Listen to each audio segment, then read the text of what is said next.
बिस्मिल्लाहिर्रहमानिर्रहीम, अस्सलाम वालेकुम। कौम की आवाज़ के साथ मैं हूं नुसरत हारिस। और पाकिस्तान किस मुल्क के नज़दीक आ रहा है, पाकिस्तान की दोस्तियां कहां बढ़ रही हैं और उसका इंटरनेशनल तनाजुर में क्या इफ़ेक्ट है, इस हवाले से आज के प्रोग्राम में हम बात करेंगे।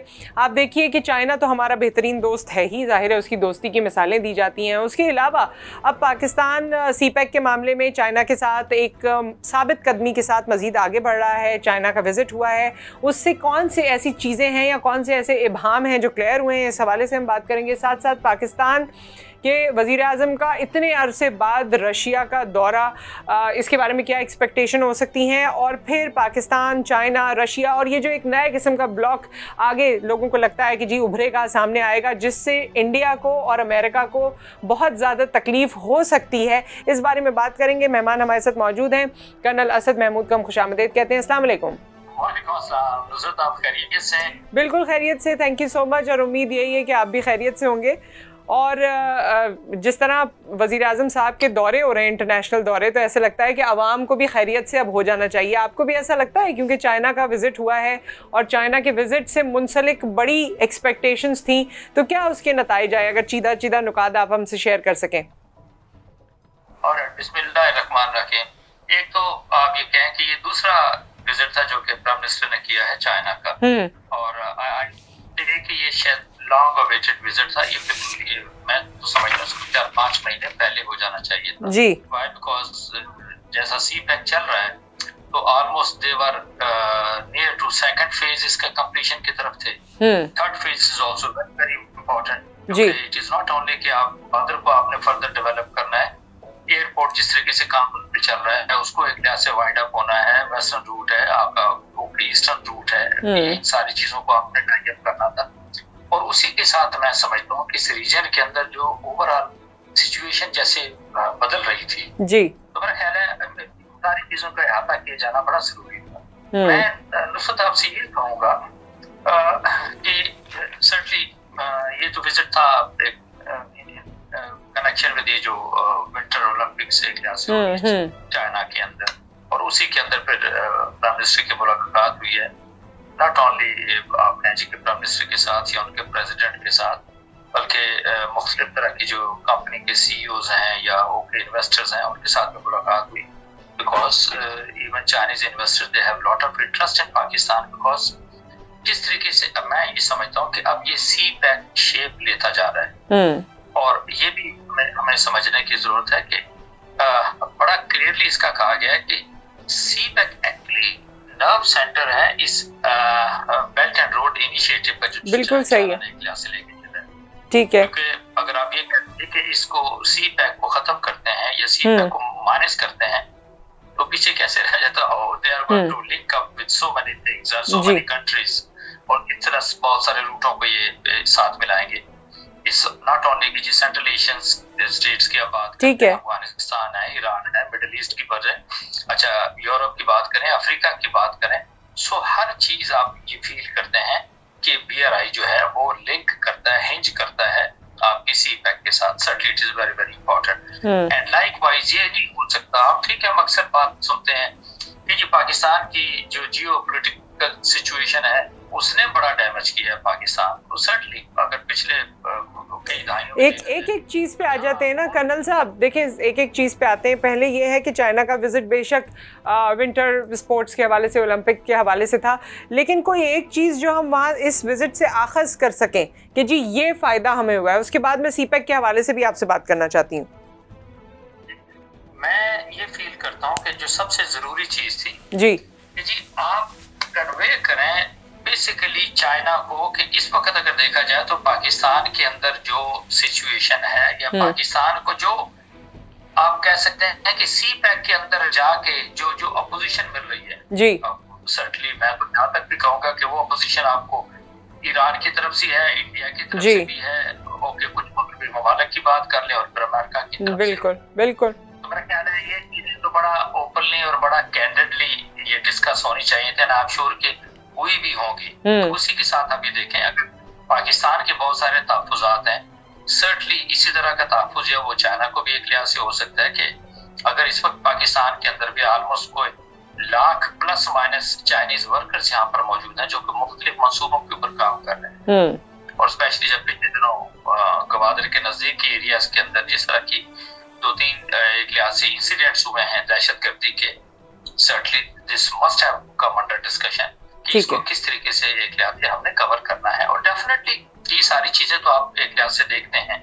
मैं ये जरूर कहूंगा आपसे कि ये आई डोंट से कि आइस मेल्ट होने की तो जरूरत ही नहीं ना। मेरा ख्याल है कि वो जो मुश्तरका इलामिया भी है नुसरत, वो बड़ा एक लिहाज से क्लियर है। उसके अंदर न सिर्फ ये कि आपने की बात की है, उसी के साथ आपने पहले इंडिया को बड़ी तकलीफ हुई है, उसके ऊपर इंडिया को तकलीफ हुई है और अमेरिका को तकलीफ हो रही है। और जब अमेरिका और इंडिया को तकलीफ होती है तो हम देखते हैं कि उसका असर सबसे पहले बलूचिस्तान पे पड़ता है और बलूचिस्तान पे दहशतगर्दी या इस तरह के एक्सट्रीमिज्म अनासर जो है सर उठाना शुरू कर देते हैं। गुज़िश्ता कुछ अरसे से बलूचिस्तान को अगर देखा जाए तो वहाँ पर एक अजीब किस्म की अनसर्टेनिटी है, लोगों की ज़िंदगियाँ भी उससे मुतासर हो रही हैं। पहले ख़वातीन भी घरों से बाहर निकली, जॉबलेसनेस की भी बात होती रही, फिर वैसे ही हमारा वो डिप्राइव्ड सूबा है जो मेरे ख्याल में जब से मैं सुनती भी आ रही हूँ, मेरी याददाश्त अगर गवाही दे तो जब से हमें याद है बलूचिस्तान की डेप्रिवेशन के हवाले से बात होती है और उसी वजह से वहाँ पर दहशतगर्दी भी हम देखते हैं कि उसका रेशियो बढ़ जाता है। अब इस पूरे तनाजुर में आपको क्या लगता है कि किस तरह हम CPEC के इस मंसूबे को बेहतर तरीके से आगे लेकर चल पाएंगे? और जिस तरह आपने फरमाया कि अफ़गानिस्तान से उसे जोड़ना है आगे और भी उसके हमें गेटवेज बनाने हैं, तो वो किस तरह मुमकिन हो पाएगा जब अमेरिका और इंडिया हमें इस तरह से ठेस पहुँचाने की कोशिश करेंगे? मैं उसकी आपको एग्जांपल ऐसे देता हूँ, इसमें तो किसी को कोई शक नहीं होना चाहिए कि ये इस मंसूबे ने मुकम्मल होना है। ठीक है, जब तक ये मुकम्मल नहीं होता ये आपको डिस्टर्ब किया जाता रहेगा, इसमें तो बिल्कुल कोई दो राय नहीं। दूसरी देखें ना कि हम कहते हैं जी कि हमें इस बड़ा एक मॉडर्न और कंटेम्परेरी एरा के अंदर रह रहे हैं कि जिसके अंदर पूरी दुनिया is like a global village. आप कैन यू इमेजिन इंडिया ने इसके लिए अलग से फंड्स मख्तस किए हैं कि आपने CPEC को अप्रूव करना है, डिस्टर्ब करना है और उसके अंदर जिस तरह का भी काम है वो कर सकते हैं। और ये रॉ के उन्होंने हवाले किया है। तो this is something very very serious. और उसी के साथ सर्टनली अमेरिका की आशीर्वाद भी एक लिहाज से इंडिया को है। ठीक है, मैं ये फील करता हूँ कि हमें किसी सूरत के अंदर देखना, एक तो CPEC की अगर रिस्पॉन्सिबिलिटी की बात करते हैं, सर्टनली वो तो जो है वो पाकिस्तान आर्मी ने एक लिहाज से दी थी। दैट वाज द रीजन कि चाइना ने फिर हामी भरी थी कि ठीक है हम CPEC को आगे लेके चलेंगे और एग्रीमेंट के अंदर आप गए थे। मैं ये फील करता हूँ कि हमें ये दहशतगर्दी की अगर आप बात करते हैं, पहले तो मैं सबसे आपने ना बड़ा ये लोडेड सवाल था, मैं भी यही कुछ सुनता चला आया कि जी नहीं बलूचिस्तान के अंदर एहसास महरूमी और फिर अनफॉर्चुनेटली हमारी जो पॉलिटिकल हायरार्की है, चाहे वो उसका किसी पार्टी से ताल्लुक है, वो को सिर्फ जिसको कहते हैं पॉलिटिकल माइलेज लेने के लिए वो कहते रहे कि नहीं बलूचिस्तान का ये हो गया वो हो गया, कभी बलूचिस्तान का पैकेज है कभी किस तरह का पैकेज है। बट प्रैक्टिकली मैं आपसे अर्ज करूंगा, आप यकीन माने आप सिंध के मुख्तलिफ तरह के कोठों के अंदर चले जाएं, आप पंजाब के दूर दराज इलाकों में जाएं और उससे भी ज्यादा मैं समझता हूँ कि रात लोगों के बेतहाशा खराब है। हकीकत में मैं आपको बताऊं, ये तो पूरा मुल्क ही सफर कर रहा है बिकॉज ऑफ ये जिसको कहते हैं मिसमैनेजमेंट और फंड्स का बेमहाबा इस्तेमाल, या फिर आप कहें कि बैड गवर्नेंस। ठीक है कर्नल साहब जी, उसको जी मैं दूसरी चीज मैं आपसे कहना चाहता हूँ, बिल्कुल CPEC वहां पर अब चल रहा है सारा का सारा और उसके अंदर गवादर की बात। ठीक है कर्नल साहब, जैसे आपने कहा कि CPEC की जिम्मेदारी क्योंकि पाकिस्तान की आर्मी ने भी उठा रखी है और जो हुकूमत आएगी उसको जाहिर है इस कॉन्ट्रैक्ट को लेकर चलना पड़ेगा, मलूज़े खातिर लाना पड़ेगा। तो चलिए ये तो एक खुशाइन बात हो गई, यहाँ एक आवाम के जहनों में भी चीज़ क्लियर हो गई कि CPEC हमारी एक ऐसा गेम चेंजर इंशाल्लाह साबित हो जाएगा जिसके बारे में शुरू दिन से कहा जाता रहा है कि पाकिस्तान की किस्मत बदलेगी और खुसूसी तौर पर बलूचिस्तान। मैं आज इफ यू अलाउ मैं थोड़ा सा आपको रोकूंगा जी।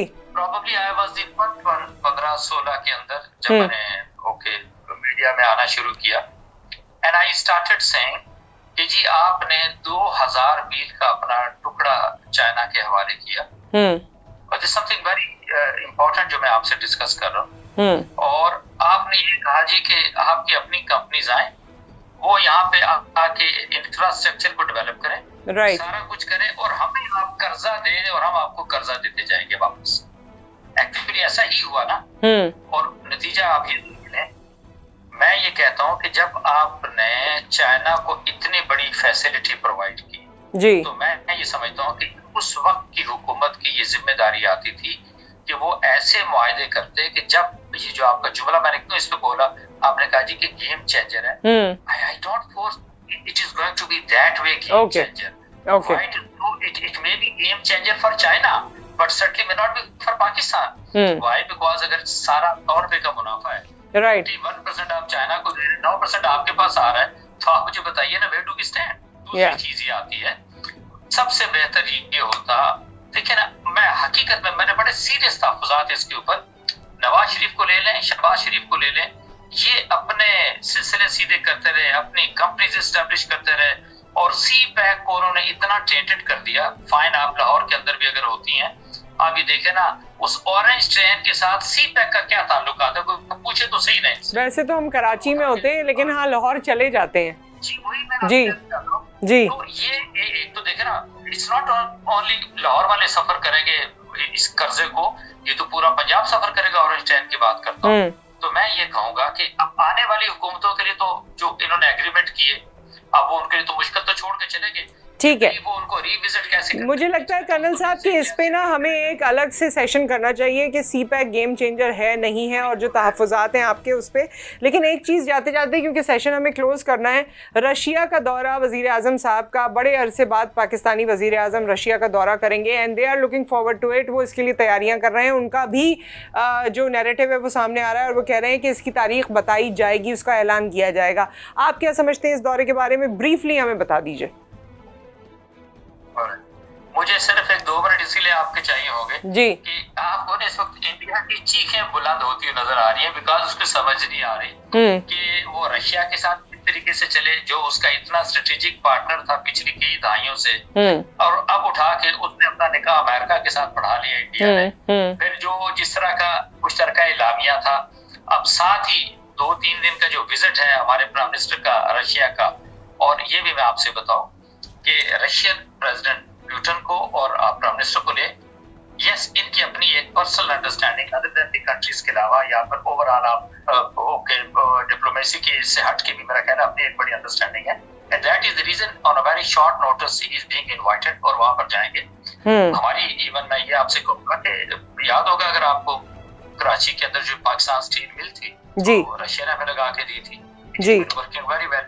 मैं समझता हूं there are so many avenues. एक तो मैं आपको डिफेंस इक्विपमेंट की आप बात करते हैं, ट्रांसफर ऑफ टेक्नोलॉजी की बात करते हैं, उनके साथ आप काम कर सकते हैं।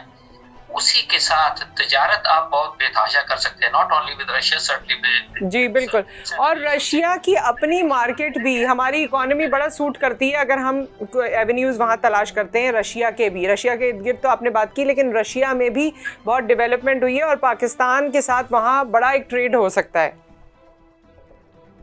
दूसरा मैं एक और बिल्कुल आई एग्री विद यू, दूसरी एक और चीज देखें, इस वक्त आप रशिया को यूक्रेन के साथ बिल्कुल आप जिसको कहते हैं कि इनका आपस में स्टैंड ऑफ एक लिहाज से बड़ा सीरियस चल रहा है, ठीक है, और यूक्रेन के साथ वेस्टर्न वर्ल्ड पूरी खड़ी है, अमेरिका पीछे है, साथ ही आप यूके को भी देखते हैं। तो इस वक्त भी रशिया को जरूरत ये है कि उसके साथ ऐसे ममालिक हों जो कि बड़ी सख्ती और मजबूती के साथ उसके साथ खड़े हों। तो मेरा ख्याल है पाकिस्तान इज वन, चाइना उनके साथ है एक लिहाज से, ठीक है, और फिर इटसेल्फ जो रशिया की अपनी एक क्रेडिबिलिटी तो है, चाहे जिस तरह भी आप कह लें, रशिया ने इत्तेहादी होते हुए कभी पीछा नहीं दिखाया किसी को, हमेशा वो साथ चला है। इट इज बेसिकली नाटो की बात करें, ठीक है, या फिर अमेरिका की बात करें, they have never been basically going with their agreements, जी, या फिर अपने इत्तेहादियों को उन्होंने वक्त आया जब भी आया तो। इस पे कर्नल साहब और भी बहुत सारी बातें निकलती हैं, लेकिन जाहिर है वक्त हमारे पास कम है। नेक्स्ट टाइम इंशाल्लाह एक और सेशन में मजीद आपसे समझने की कोशिश करेंगे, और ये जो अब नया ब्लॉक सामने आ रहा है इसकी अफादियत क्या है और ये कितना हम सबको मुस्तफ़ीद कर सकेगा, इसके बारे में बात करेंगे। Thank you so much for your time, इंशाल्लाह दोबारा मुलाकात होगी। जी ख़वातीन हज़रात, ये तमाम गुफ्तगू आपके सामने हुई, लेकिन ये इतनी तवील डिस्कशन है, एक के बाद एक पॉइंट पॉइंट आपके और मेरे जहन में आता है तो हम मज़ीद सेशंस में इसको क्लियर करेंगे। इस उम्मीद पर प्रोग्राम को क्लोज़ करेंगे कि अल्लाह ताला ने जब इतने साल निकाले हैं, हमें ये आज़ादी अता की है, तो आगे भी अल्लाह ताला हमारे लिए बेहतरी करेगा और अल्लाह ताला ही है जो हमारे लिए बेहतरी कर सकता है और हम इस मुल्क को भी आगे लेकर चल सकते हैं और अपनी ज़िंदगियों को भी। अपना ख्याल रखिए, दुआ में याद रखिए, फिर मुलाकात करेंगे। अल्लाह हाफ़िज़। वॉइस ऑफ नेशन की वीडियोस देखने के लिए हमारा चैनल सब्सक्राइब कीजिए और बेल के आइकॉन पर क्लिक कीजिए ताकि आप हमारी तमाम आने वाली वीडियो से बाखबर रह सकें।